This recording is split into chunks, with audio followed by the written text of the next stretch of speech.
It's game week. We have a preseason game, a Giants preseason game in a couple of days. I'm Brandon London. Here's Paul Schwartz. This is your Giants post-practice report. Not really much to report on for today's practice, Paul. It looks like guys are tired of thudding each other, hitting each other, and going up against guys wearing the same jersey colors or logos per se. Buffalo Bills. They go to Buffalo on Saturday.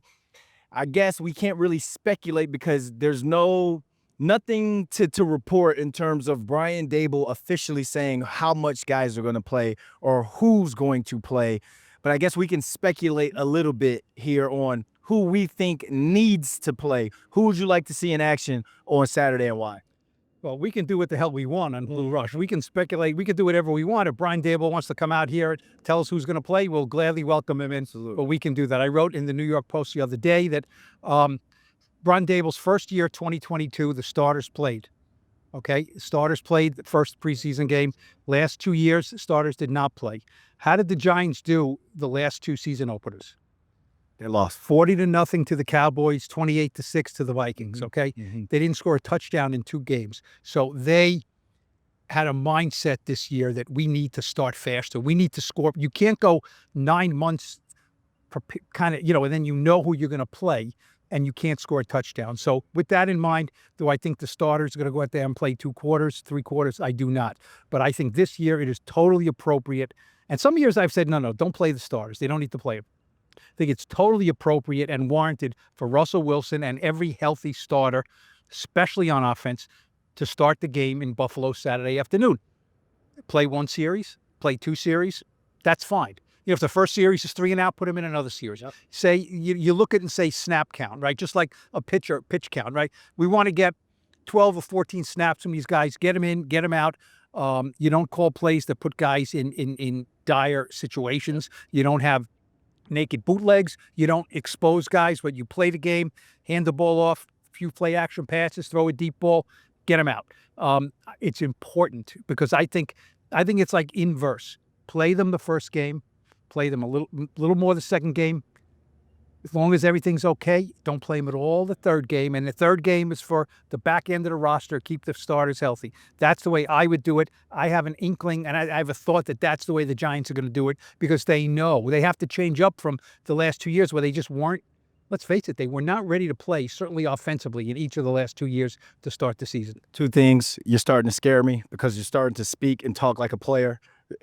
Secondly, I 100% wholeheartedly agree with you. The starters, especially on offense. Defense is something completely different, but especially on offense, we'll stay on the offense, they have to play. And I would say play them for a full quarter, pending on how it looks. Now, I understand what you're saying because we've agreed that we need to bubble wrap Malik Neighbors. I feel as though he and Russell Wilson need to be out there for at least 2 to 3 series, get him about 3 to 5 targets, shut him down, take him out. But I would like to see this offensive line because a big reason why the Giants didn't score in the last 2 home openers is because the offensive line wasn't as, I guess, cohesive or just they weren't there yet at that point. It was lousy. Yes. Okay. Let's stop with the cohesive. They were bad. Last year with Daniel Jones, he had no chance. Yes. Okay. They were bad. All right. I'm trying to use Scrabble words because I'm with a writer, so my bad. They were bad. And as a receiver, you will be frustrated with that because you don't want to start off slow. And if I'm Russell Wilson going into year 14, I can see if it was Seattle Russ where, we'll just shut him down. But here's a guy that he lost his last 5 games in Pittsburgh. New offense, new offensive line, new receivers and weapons on the outside. Yeah, you guys look good in practice, but we talking about practice. They want to have that confidence going into game 1 because I feel as though Russell Wilson looks like at this opportunity to be Giants QB1, which he is so appreciative to have this opportunity. I think he looks at it like we need to start fast. I have to start fast, especially with a drafted or a traded up and drafted quarterback behind me. But I just have a feeling with everything these receivers have said, the Jalen Hyatts, the Wandells, about the energy and how the offense look. And it's great knowing that, you got a quarterback back there that can sling it and put it out there. I think they want to put that on tape ASAP. You know what's interesting? Look, you were a player. Players want to play. Yes. They want to, right? You wanted to play, right? Now you were in a different situation from Malik Neighbors. I get it. So you needed to play.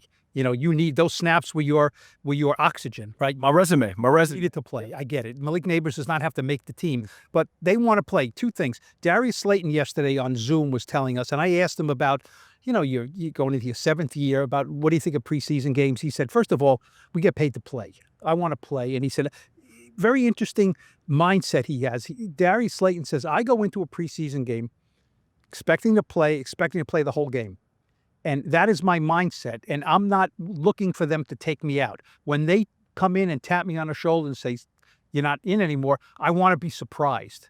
My mindset is I am playing. Now, he's not going to play the whole game. He's not going to play at all because he's been banged up a little bit. But that is a very interesting mindset. Like, I'm here to play. And look, we just talked to Russell Wilson a few minutes ago. You think that guy doesn't want to play? He wants to play. And look, Mike Kafka calling the plays again, right? He's got to get in sync with him. The offense, just everything you said. Russell Wilson has been there. And Darius Slayton also said, I said, Darius, does Russell have to play? He's 13th year in the league. He said, yeah, he's been in the league 13 years, but he's never played for the Giants before. So you got to play. So I think they play. I think it's important. And like I said, I don't care about the whole quarter. You know what? What is a series? If they come out, get the kickoff, and they go 10 plays, that could be all the work they need, maybe. For some. For Neighbors. Yeah.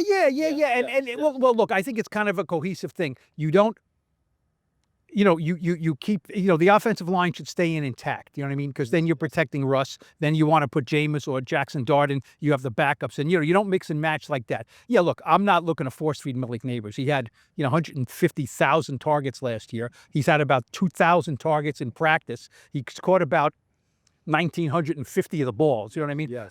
You're right. And I don't, throw him a little this, get him out. That's fine. Wandale over the middle, bang. That's fine. But just, they got to get the flow. They got to get the feel. Russ is talking about putting on the helmet, putting on the shoulder pads. Like I said, the play calling with Kafka, it's all got to kind of get ironed out. I think it would be important to do that against Buffalo. And you know what? I don't care what Buffalo's doing. If they're playing all their backups, whatever they're doing, I don't care. Just let the Giants do what they need to do, play these guys. Another guy we can't wait to see kind of get out there and get his first game action is Jaxson Dart. I mean, he's looked good throughout training camp. I feel as though he's progressing right where they want him to be, right where he needs to be. But I can't wait to see him make some of these throws and kind of some of these wild throws that he's had in training camp, put that on tape so people can see it in the game situation. Plus, the one thing that's shocked me the most about Jaxson Dart is how athletic he is. I've seen him bend the corner and run away from guys. I would like to see that on tape as well, because then you'll now know what you can do when it comes to read option and getting a quarterback, having design runs for a quarterback. I think he's going to go out there and make some plays with guys like Montrell Washington and some of these younger receivers that are trying to make this team. You know what I don't want to see from Jaxson Dart? I don't want to see the Ole Miss Jaxson Dart where he's going head first, where he's not sliding. He was kind of a renegade out there, and it served him well. He doesn't need to do that in the preseason. He doesn't need to do that in the NFL. He needs to take care of himself, protect the football. But yes, I mean, I think Jaxson Dart, I don't know what you think. I think as the pads have come on, he's kind of looked a little bit more rookie-ish to me. You know what I mean? You can tell that Russell Wilson has a way in a command of the offense, and Jaxson Dart is just not there yet. Yep. Now, sometimes Jaxson Dart is going with the twos, and so most of the time he's going with the twos. So maybe there's a little bit of that also. But yes, I mean, look, the Giants drafted him to play him down the road. So it's very likely he will get a bunch of preseason snaps, and then they're going to put him on the shelf for as long as they can, in the preseason. So we'll see. But yes, this is the next evolution of a quarterback. You got to play in real games. You got to get hit, and you got to be smart. You got to slide. You got to run out of bounds. You can't take any unnecessary hits in a preseason game. And he had a couple of those baseball slides in practice throughout training camp. So maybe, but then your juices are flowing. Your first game, I remember my first game. The master of the baseball slide is Russell Wilson. Yes. Russell Wilson might be the best slider in NFL history. So, and you know what? It's not a joke. You remember when Daniel Jones, who was a terrific runner, he didn't slide. He kind of like crumbled. You know what I mean? And he always looked like his legs were giving out, and you say, oh, is he going to get up from this? Russ runs that pop-up slide, like second base, bang. So Jaxson Dart, if he wants to learn something from Russ, learn that beautiful slide, man. You run out of harm's way, you slide, you pop up, gain 6 or 7 yards, get up, next play. All right, defensive side of the ball. I don't. Let's say something about your first. Oh yeah. First game, so nervous. So that's what I'm saying. Like the excitement could be there, the butterflies could be there. If he takes off on his first pass, maybe he's a type of guy, a type of runner that's going to want to break a tackle. So it's going to be hard to tell this guy to slide. And I just remember my first play, lined up on the ball. I was supposed to be off, ran a bad route and got it knocked out of my hands. We watched the play in film, and it was just like, dude, like a foobar is what they will call it. All three on one play, but the emotions are going because it's like I'm in the NFL. Is next snap better? Next snap was a lot better because I went and got some action. See, it wasn't usually when your first rep is a special team rep, it kind of helps you calm your nerves a little bit. You go look for action. You go try and just get physical with somebody. So then when you get on offense and defense, you've kind of calmed down a little bit. My first one was Anthony Wright. Righteous threw it right to my chest. Tried to catch it with my body, got knocked out by Derek Strait. He was a second-round corner with the Panthers from Oklahoma. I'll still always remember that. I didn't come around until towards the end of the preseason when I had 4 catches against the Patriots up in New England. So I know what a lot of these guys are going to go through and what they're going to be feeling. But it's great that Russ was saying how he can't wait to be out there to kind of talk to guys and show that leadership and mentor guys on the sideline, because a lot of these guys, it's going to be their first game action. Let's Riverside it on the defensive side of the football. I don't expect to see Brian Burns and Kayvon Thibodeau's, Dexter Lawrence. Can't wait to see Abdul Carter out there because I feel like he has to play. And I can't wait to see that battle that we have at the cornerback 2 position. Cordell Flott's been out for a little bit, but it's still wide open. Like that is still wide open. Tay Banks had a pick today. It's wide open, but it's closing. Right? Cordell Flott is not on the field. He's banged up. What has been the issue with Cordell Flott for a lot of his career with the Giants? It's been banged up. Soft tissues, plays a bunch of games, and then he misses games. So it was imperative. Look, the Giants listed on the depth chart, there was only one position where they had or. They had Deonte Banks or Cordell Flott, okay? They're not going to, they were adamant going into this summer. We're not handing the job to the first-round pick. He's going to have to earn it. But not everything is a fair, square deal. They want Deonte Banks to win this job. He's the first-round pick, but they're saying, if you don't win it, Cordell Flott's going to play. He's okay. He can play. I think early on the going, I think Flott had a little bit of the upper hand. I don't think it's been that way now. He hasn't been on the field, Flott. And Deonte Banks had some nice plays today.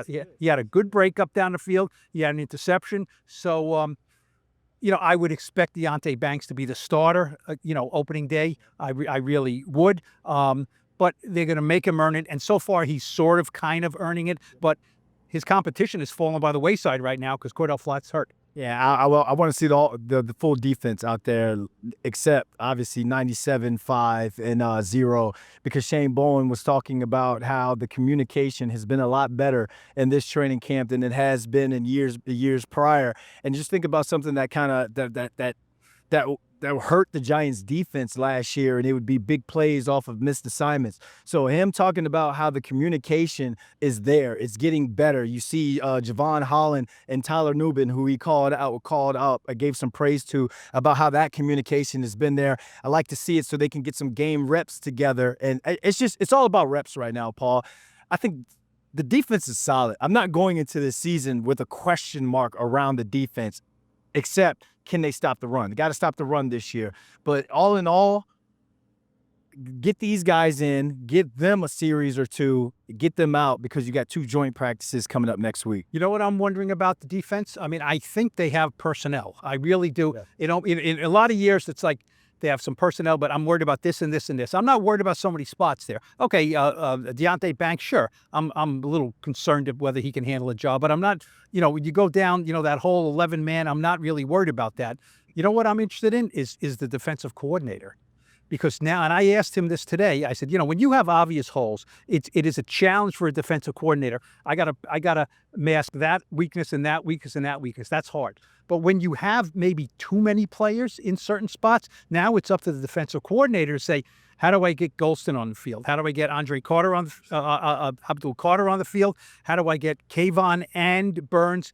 And I got to get Carter there also. First down, maybe he has Golston and he has more of a run look. Then he brings Carter. Maybe he puts Carter inside. Look, the Giants did not draft Abdul Carter to have him play in the middle and drop in coverage. They did not. They had him to go this way to get the quarterback, whether that's in the interior or the edge remains to be seen. But I think a lot of this, as much as we talked earlier about Mike Kafka calling the plays again, I think the coordinator who's really in the crosshairs now is Shane Bowen, because they have signed Javon Holland. They've signed Paulson Adebo. They drafted Abdul Carter. They drafted Darius Alexander. We have given you what you need.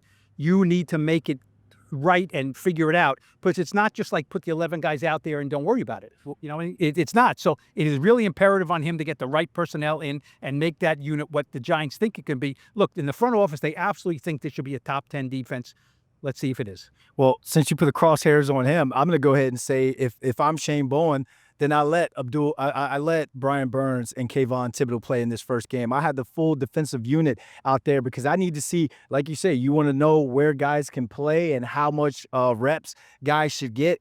I have to put you in that position and see what you can do. Play a little bit and then take him out. That's fine. Play him a series, 3 and out, maybe play him another series, get him 10 snaps. You know, we're not trying to reinvent the wheel here. You got to play these guys in the preseason. You play them just enough. You give them a little taste. Okay, now, you know, Javon Holland says, you know, on one play, maybe, you know, Tyler Nubin, I think I read that wrong with you. What are we thinking?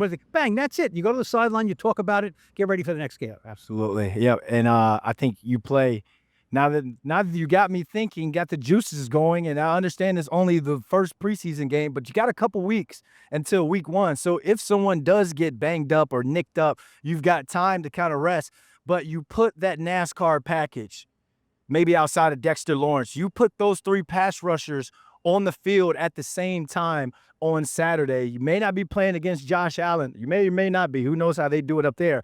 But you have those guys get after the quarterback, and you put the full league on notice, because it's one thing to be doing it against the Jermaine Illuminors and the Runyons, the guys that you see week in, day in, day out, one-on-ones, to team. You see these guys. They know each other's moves by now, but you want to be able to see if they can do it, or try at least be able to evaluate how good they can do it against another team, against some other jerseys. Go ahead, wrap us up here, Paul, and as we wrap up this Blue Rush episode. Yeah, look, preseason, it's the next step. I'm really looking forward to the game. I'm looking forward to next week with 2 joint practices with the Jets. That has become like the vogue way to get, you know, really great work in without, you know, massive hitting, and maybe you can mitigate some of the preseason stuff. But yes, as we said, it's important for these guys to play. You know, they won 3 games last year. You got to start quick. You got to get these guys in. You don't risk injury. You get them in, you get them out, and you move on. Be smart. Guys got to be smart. Protect the players from themselves. But those guys, can't wait to see these guys in action. Can't wait to do this again with you soon. Joint practices next week out in Florham Park and here in East Rutherford. For Paul Schwartz, I'm Brandon London. Thank you guys for watching another episode of Blue Rush.